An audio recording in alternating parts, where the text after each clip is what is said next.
Olá! Depois que o carnaval passar, os senadores devem definir os novos presidentes e integrantes das comissões. Dos 13 colegiados permanentes, apenas a Comissão de Constituição e Justiça está completa. A repórter Sara Reis explica como funcionam esses grupos de trabalho. Plenário do Senado.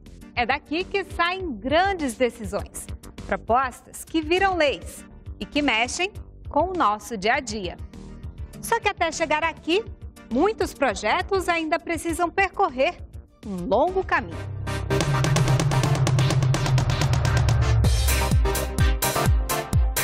É nas comissões que as propostas começam a ser discutidas. Elas podem ter sido apresentadas pelos próprios senadores ou estar vindo lá da Câmara dos Deputados. Tem dinheiro para bancar essa iniciativa? A proposta está de acordo com a nossa Constituição? Atende o sistema de saúde? É bom para a área de educação? É aqui que eles vão discutir questões assim.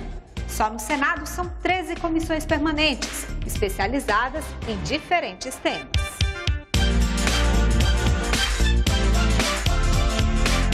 Só que esse número pode chegar a mais de 50, se a gente contar que ainda tem comissão temporária, mista, subcomissão. Não é mesmo, Dirceu? Isso vem a exigir dos parlamentares quase que uma onipresença, né, para que eles possam acompanhar de forma efetiva os trabalhos legislativos. Funciona mais ou menos assim. Deste lado ficam os senadores que fazem parte da comissão.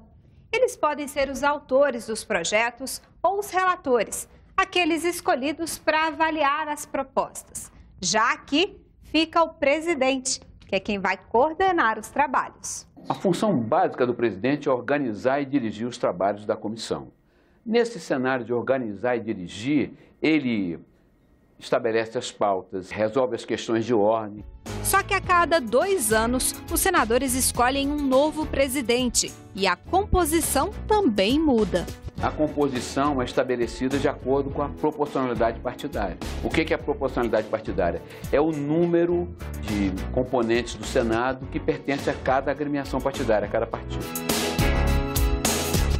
E nem sempre o que é votado nas comissões precisa ir para o plenário. Se o projeto aprovado for terminativo numa comissão e nenhum senador apresentar recurso para que ele passe em plenário, ele pode ir direto para a Câmara ou para a sanção do presidente. Além de votar matérias, as comissões realizam audiências públicas. É quando a sociedade pode opinar sobre as propostas presencialmente. O direito de greve dos servidores públicos está previsto na Constituição de 88. Para garantir que os serviços essenciais não sejam interrompidos à população, o Senado analisa a proposta que vai regulamentar o dispositivo constitucional. A paralisação de policiais militares no Espírito Santo reacendeu o debate. Servidores públicos têm direito de fazer greve. A Constituição prevê essa possibilidade, mas só depois que uma lei específica definir os termos e limites do movimento. Desde 1988, quando a Constituição foi promulgada, senadores e deputados apresentaram 15 projetos para tentar regulamentar a greve de servidores públicos. O problema é que nenhum deles foi aprovado pelo Congresso. No Senado, são 3 propostas ainda em tramitação. O líder do governo, Aloysio Nunes, é autor de uma delas. Uma lei que vai definir os limites, definir quais são os serviços essenciais, os serviços inadiáveis, como diz a Constituição, para que se possa ter greves que, ao mesmo tempo, atendam às reivindicações, ou seja, ser um instrumento de reivindicação e de luta dos trabalhadores, mas, por outro lado, sendo um serviço público, não prejudique de uma maneira catastrófica, como algumas greves prejudicam, o público em geral. O projeto tem duas vertentes. Em primeiro lugar, ele cria mecanismos de negociação para evitar a greve. Se frustrar essa negociação, aí então é possível fazer a greve. O texto prevê percentuais mínimos de servidores que devem continuar trabalhando mesmo durante as greves. Atividades consideradas não essenciais, 30%. para serviços essenciais como saúde, previdência, abastecimento de água, energia e combustíveis, coleta de lixo, defesa civil e tráfego aéreo, a taxa é de 50%. No caso da segurança pública, 80% da categoria deve permanecer trabalhando. Polícia Militar, na minha opinião, não pode fazer greve, porque eles são militares. O militar não pode fazer greve. O senador Paulo Paim foi relator do direito de greve dos servidores na Comissão de Direitos Humanos. Ele propôs e o colegiado aprovou a rejeição do projeto de Aloísio Nunes.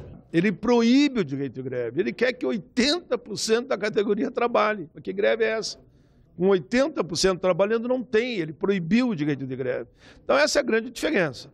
Ao mesmo tempo que ele acaba com a aposentadoria dos trabalhadores, acaba com a CLT e os direitos básicos dos trabalhadores, isso vai criar uma rebeldia, aí ele vem com o facão para dizer não, se tu fazer greve e protestar sobre isso, eu te boto para a rua. O relator recomendou a aprovação de outra proposta, sugerida pelo Fórum Permanente de Carreiras Típicas de Estado. O meu projeto garante o direito de greve a todos os setores, e claro que tem aqueles setores chamado de emergência, onde, por exemplo, um hospital, você pode fazer greve, mas tu terá a responsabilidade de ter plantões de emergência.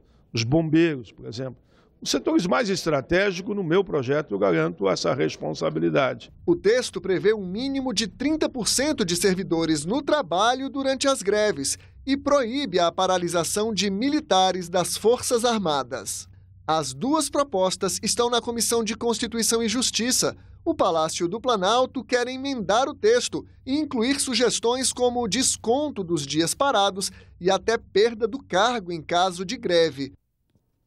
Foi publicada no Diário Oficial da União desta sexta-feira a lei complementar que regula o cálculo do valor adicionado de energia hidrelétrica para fins de repartição do ICMS que cabe aos municípios. O valor da produção de energia proveniente de usina hidrelétrica corresponderá à quantidade de energia produzida multiplicada pelo preço médio da energia hidráulica comprada das geradoras pelas distribuidoras, preço que é definido pela Agência Nacional de Energia Elétrica, ANEEL. Outra lei publicada hoje autoriza o Banco Central do Brasil a adquirir papel moeda e moeda metálica fabricados fora do país por fornecedor estrangeiro. Durante o feriado de Carnaval, está mantida a visitação gratuita ao Congresso Nacional, no horário entre 9 da manhã e 5h30 da tarde. A cada meia hora é realizada uma visita guiada pelos principais espaços do Congresso. Na quarta-feira de cinzas, a visita acontece somente no horário da tarde, de 1h30 às 5h30. Você acompanha outras notícias na nossa página na internet ou aqui na programação nos boletins do Senado Agora. Até a próxima!